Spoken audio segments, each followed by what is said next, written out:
All right, guys, thank you for joining me this morning. I know it was an hour late. I woke up late. Slept longer than I should have, but feel a lot better than I did yesterday. So, anyway, apologize for being late. So, obviously, guys, the big talk of today is Kamala Harris and her donations. It's coming up once again. We're going to talk about that probably more tomorrow night, right? Tomorrow night on the Angry Truth channel. But today we're going to talk about the stuff that we might have missed. Anyway, Mr. Landfill, DGC, Adriana, Raccoon Eyes, Flown Grown, Loretta, thank you for the 5x5. Uh, Freedom, Krista, sorry, Bernard, Jeffries, Rick, 2 Tim 3, thank you for the 5x5. Sarita, Lisa, Sir George, Sir Gregory, Krista again, Rev Rebel, thank you for the 5x5. All right, guys. One thing about the midweek report, which I like, is that not too many people are on, so the 5x5s are down to a minimum. So I do appreciate that. But, yeah. So, of course, guys, they're already, I'm going to say this before I talk about it tomorrow night, they are already talking about how Kamala Harris is taking certain states. And I think one of the states is Georgia. Not that she's taking it. Trump is still in the lead, but that she's gaining on him, or there's like a 1.5 point difference, right? 1.5 point difference. Excuse me. 1.5 point difference. Jesus Christ. Why did I make that so hard? That she's that close to him, and that it's an up in the air state. I'm like, no, it isn't. So they're going to start already moving the needle for her so that when election time comes in, they can reach a little more, cheat a little more, and then take the race. So they're already building the narrative, if you will, and she will come out on top on states that she would have normally lost disastrously in. So we will see.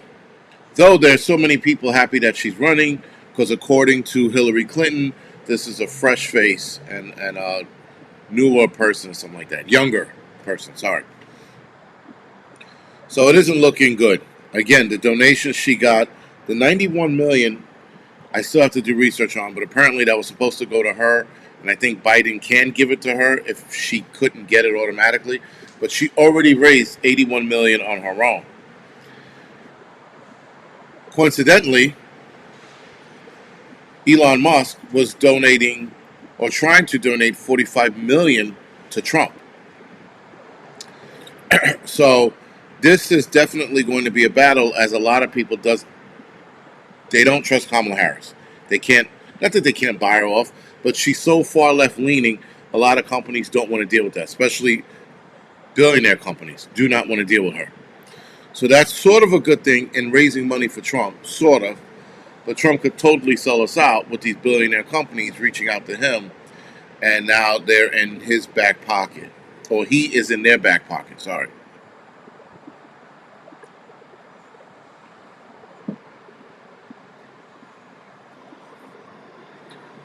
I don't know if people understand that this is a fake brick wall. People keep making comments on it that it's waving. It's supposed to fucking move. It's a fake wall. Not that it's supposed to move. I'm probably supposed to have it more taut. It's a fake wall. So yes, it does move when I lean against it or the wind blows the right way. Anyway, guys, this is this race. The way they building up certain things now, I'm like, I would not be surprised if they took this one, and I mean by force. Now, taking it by force would mean that there needs to be other things at play. But yeah, not looking good. That's all I'm going to say. So, quick hits on today's top stories. After mounting pressure from the Democratic Party leaders and elected officials, President Joe Biden announced in a series of tweets on Sunday afternoon that he was dropping out of the 2024 presidential race and endorsing Kamala Harris to serve as the Democratic nominee. Now, I know that she has to accept the nomination at the DNC, if I'm not mistaken. While it has been my intentions to seek re-elections, I believe that it is in the best interest of my party and the country for me to stand down and focus solely on the country, for me to stand down, and solely focus on fulfilling my duties as president for the remainder of my term. Biden states in X, whatever the fuck that means, on Twitter, who spent the last several days in Delaware recovering from the elusive Mr. 19, which means they made that bullshit up. Harris confirmed that she would enter the race later on Sunday, saying, "My intentions is to earn and win this nomination." Dozens of high-profile Democrats, including potential challenger for the nomination, endorsed her bid. Meanwhile, many top Republicans called for Biden to resign from the White House before his term expires in January, questioning his ability to serve as president for the remainder of the several months. Now, where the fuck were the Republicans last year and early this year? They should have been calling for him to resign earlier this year and last year. Now that he steps down out of the race, now they're jumping on the bandwagon and being like, "Oh, he needs to leave." He should have left a year and a half ago. He should have never made it into office. Not the point. But he should have been kicked out, and they should have been calling for his resignation a year and a half ago.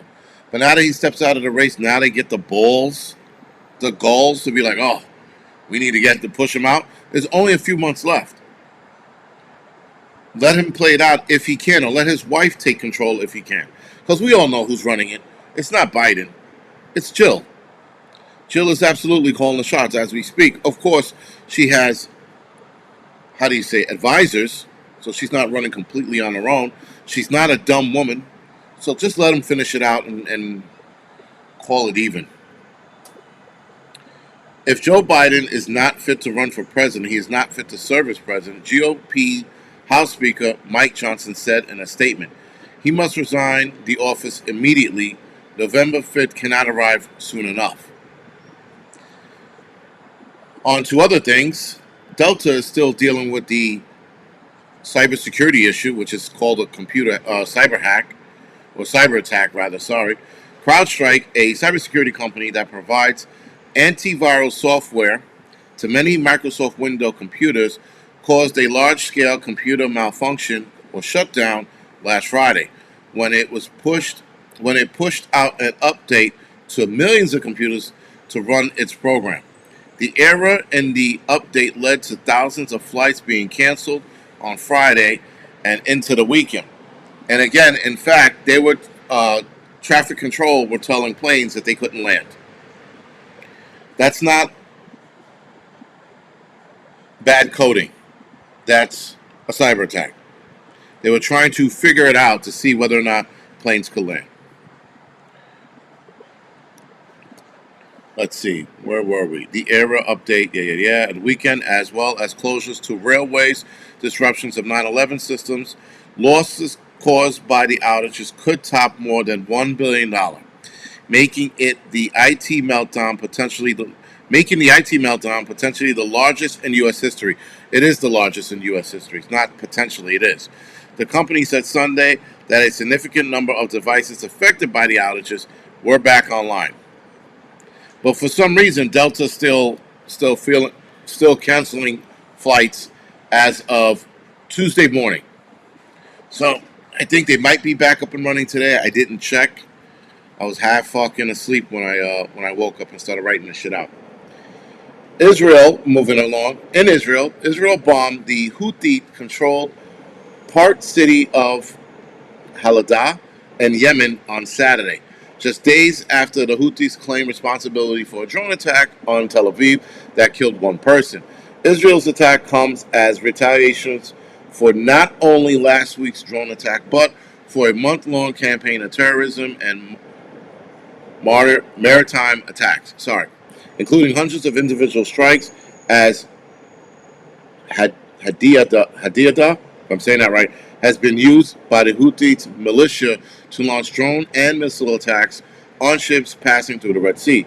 The airstrike targeted the part which Israel Defense Forces say is used by a Houthi by the Houthis to receive weapons from Iran, as well as the dual use of power station, which used by both military and civilian purposes. All right.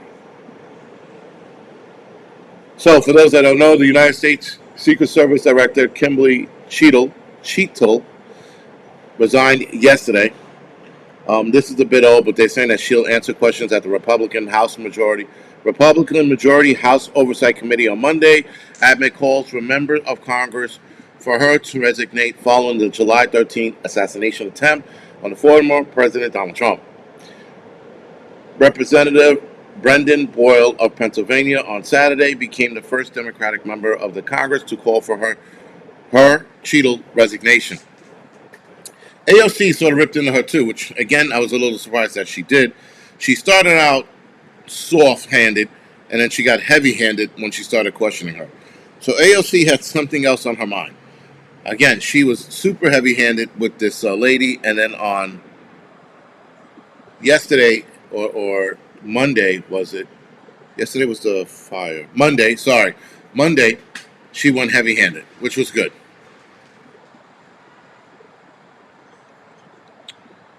Let's see. New Hampshire Governor Chris Sununu signed a bill last Friday, that will prevent students in grades 5 through 12 from joining sport teams for a different sex than that on their birth certificate, requiring schools to designate teams as either for girls, boys, or co-ed.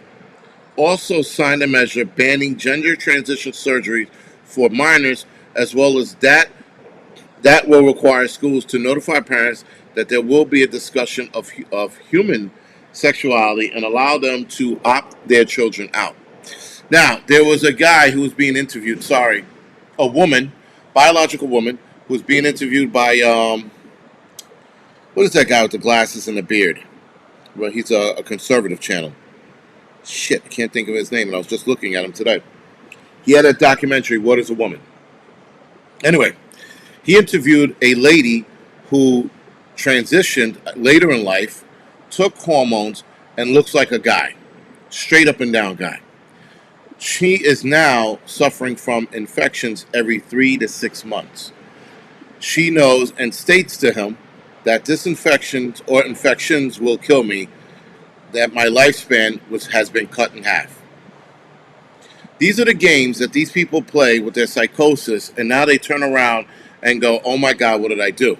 Matt Walsh, thank you, Jarg, thank you, Matt Walsh.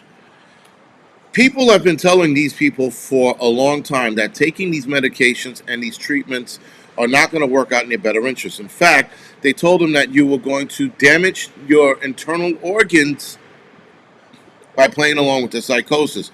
That being said, now all of these dudes who were chicks at one time and now pretending to be guys are now suffering from medical conditions that cannot be reversed.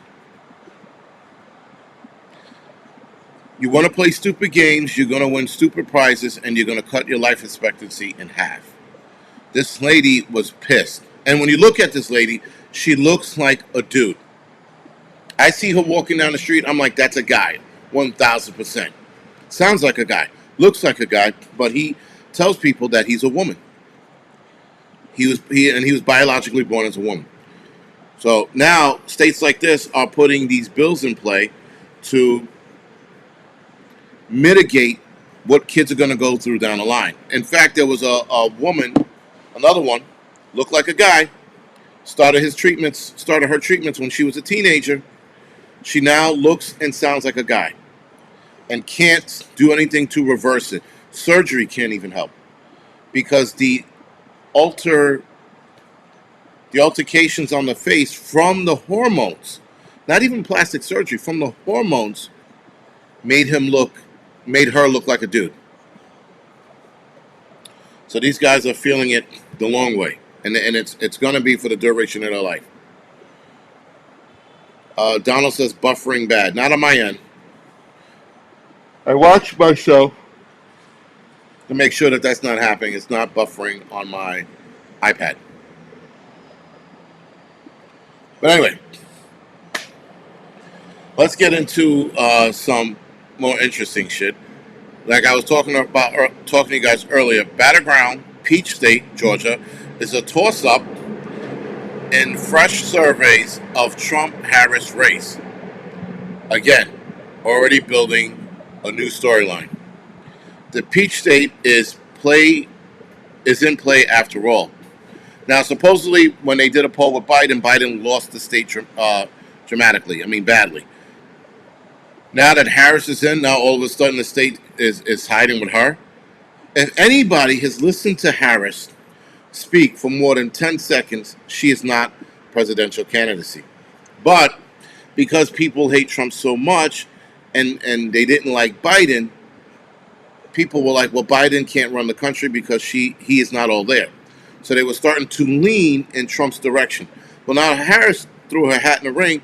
The people who are leaning in Trump's direction are now jumping ship and jumping over to Harris's aid. But Harris is not presidential material.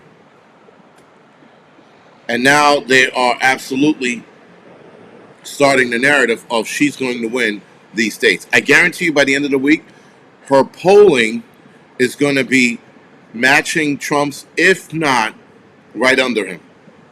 And they're going to call it a close race. Bullshit, my ass it is. There's no way in hell. But again, guys, you give them enough rope, they're going to fuck us in the ass with it.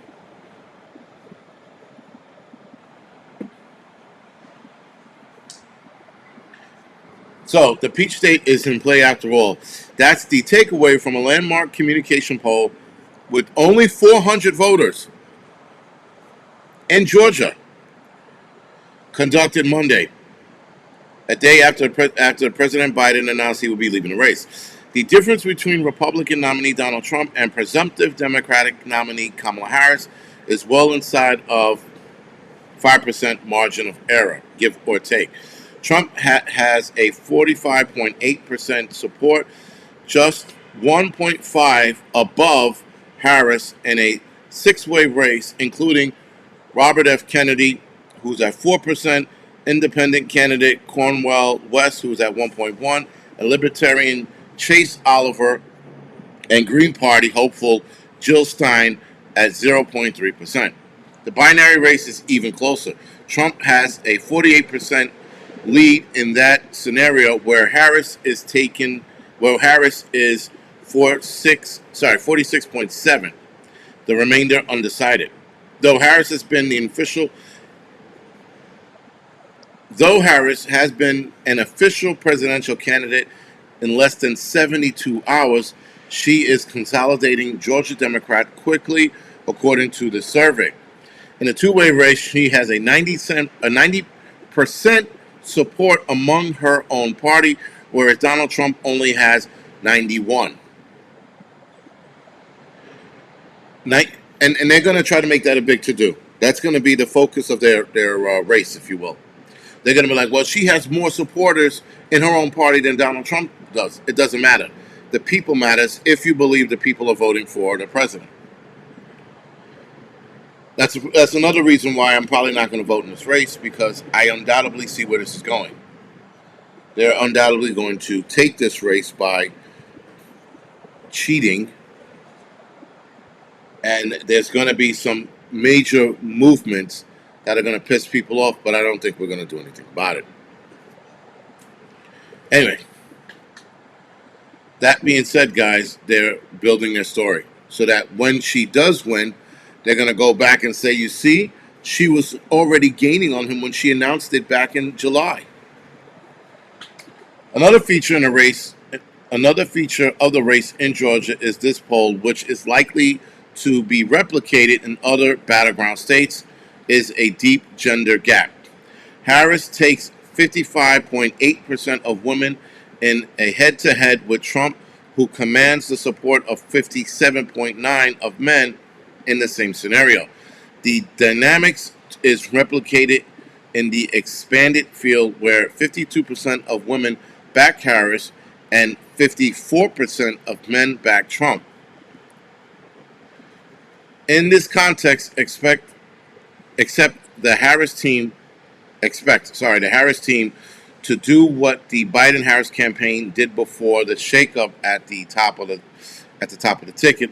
Last week, it launched an ad in Atlanta called Access, which was intended, per the campaign, to commemorate the 2-year anniversary of Georgia abortion ban taking effect, and an extreme ban that is only possible because Trump overturned Roe.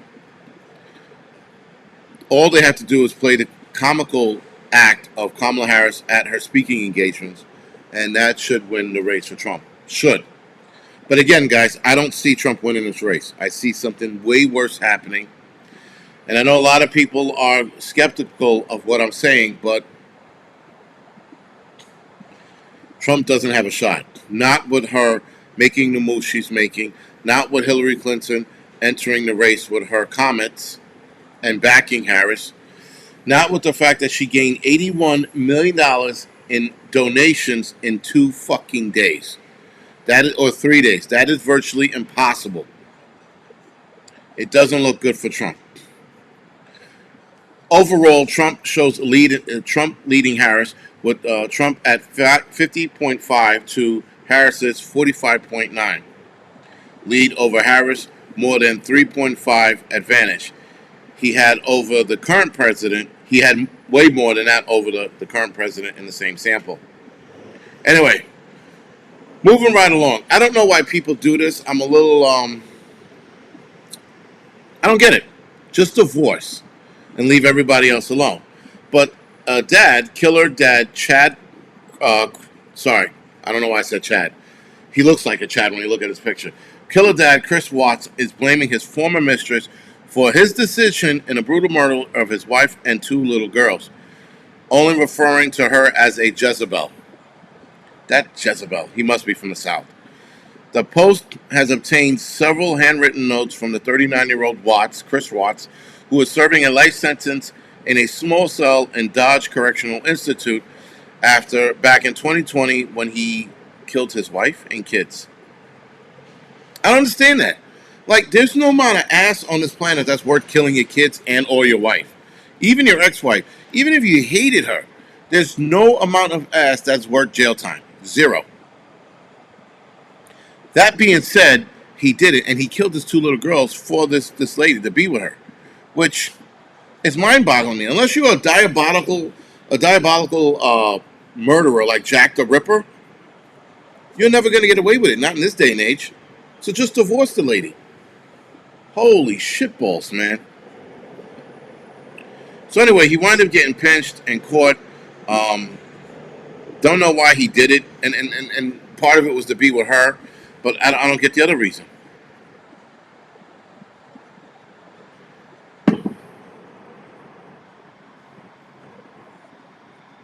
You killed your kids to be with a chick, and it didn't work out. Now you're in jail for the rest of your life. I don't get it, man.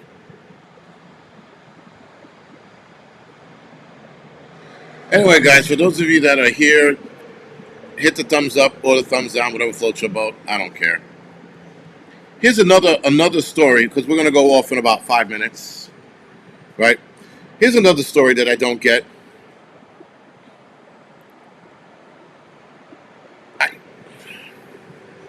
Mother throws newborn baby out of a window to her death because, this is the lady now, because she thought a child would ruin her career as an executive at Porsche. Now, she's a lawyer, actually. She's a lawyer at Porsche, the car company.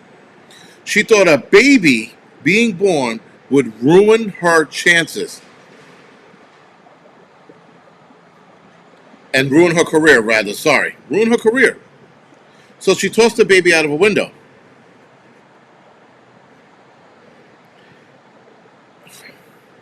A woman has been jailed for 7.5 years after dropping her newborn daughter out of a window because she worried the baby would ruin her career. Catherine Jovanovich, 28, from Leffen in Germany. This is a long name. Leffen and Newkirk, Witterfurtberg. Sorry. Württemberg State, Germany, found guilty for manslaughter at the Hellebrand District Court Wednesday, July 3rd. The judge heard that she had given birth at home in secret 10 months ago on September 12th and dropped her baby from an apartment window almost 12 feet onto the tarmac ground below. I don't know why they call it tarmac there. Horrified passersby found the minutes-old infant's body with a shattered skull underneath Jovanovic's balcony and called the police. Now, I have a million and one questions, and I'm not condoning murder, but if you were going to do that, why would you drop it right outside your window? Why wouldn't you put it in the garbage? Like, why wouldn't you just get an abortion? There were like 1,000 things you could have done. You could have drank him turpentine to kill the kid and made you really sick and killed. Like, there's 1,000 things you could have did. All right, maybe not turpentine, but you get my point. You could have gave it up for adoption, for Christ's sake. You could have had the baby at home and dropped it off at a firehouse or a hospital. But instead, because she thought it was going to ruin her career, she threw it out of a window. And 12 feet is she's on the second floor, so she's not that high up. She drops it out of a window in front of her window. Thinking you weren't going to get caught? And now, instead of her career being ruined, her life is ruined because she's doing 7.5 years in prison. I don't know what their what you call is. I don't know if you're good in prison, if you do less time. But her life is ruined. She'll never get another job. She'll come out of prison in 7.5 years, 8 years total, right? And then what? Go to a job interview and be like, yeah, I threw my baby out of a window. Can I please get a job here? I know what tarmac is. I just don't know why they call it tarmac. Just say the ground. Just say she threw the baby out and hit the ground. Anyway. Read tomorrow Wheelwriter books. I mean, I don't know.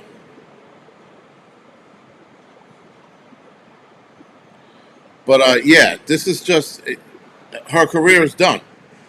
Your instant.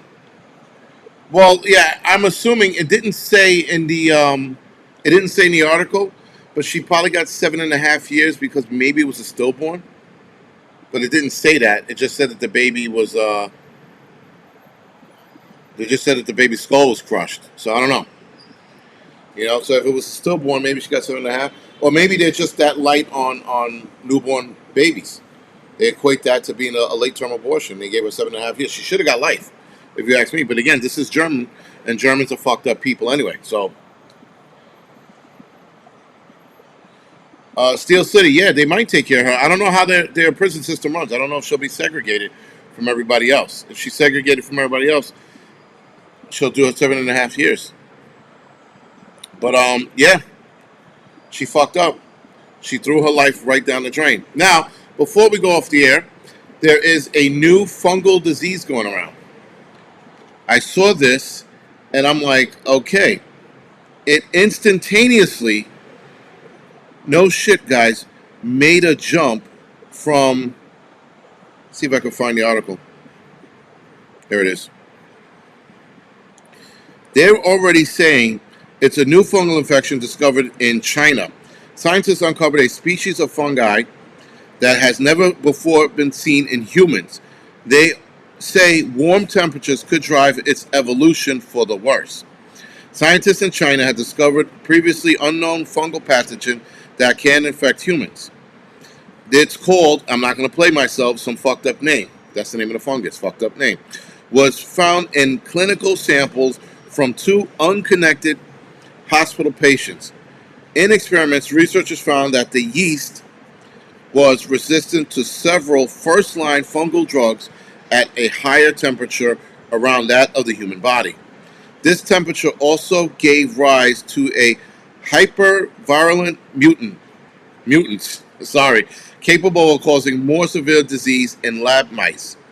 The finding supports the idea that global warming can promote an evolution of fungal pathogens, the researchers said. The scientists made the discovery after examining fungi samples from patients in 96 hospitals across China between 2009 and 2019. In all, 27,000 strains of fungi were collected, analyzed, and these only are, that's the fucked up one I was talking about, have never been seen in humans before. So of course, guys, what that means is that this is now undoubtedly going to make a jump into more humans, being that they found it. In two, they said that the climate change is going to make it worse and have it evolve and become something way worse and affect more people. That's what that means. Now, with fungal infections, as we have seen in humans, it's a slow moving process. So it can be quarantined and it can be caught in time. Unless they alter this one and it moves faster than the speed of light, infects more people, kills more people, and there you go. You got a whole new bag of problems with this fungi shit. Now, they didn't say in this article what the symptoms were, but it's probably further down, and I'm not going to get into it now because this is a long article. I will do a video on this in a couple of days, but yeah, they are undoubtedly starting some new bullshit. Again, this is coming from China. Anyway, guys, thank you for joining me. Thank you for watching. Thank you for dealing with my bullshit. I will see you guys, some of you guys tonight on the Angry Film Critic live stream, first live stream tonight. Hopefully I would have woken up completely by then. I know I'm still half in the bag. Yeah, guys, I will see you guys later tonight. And the rest of you guys tomorrow for the doubleheader. Thank you.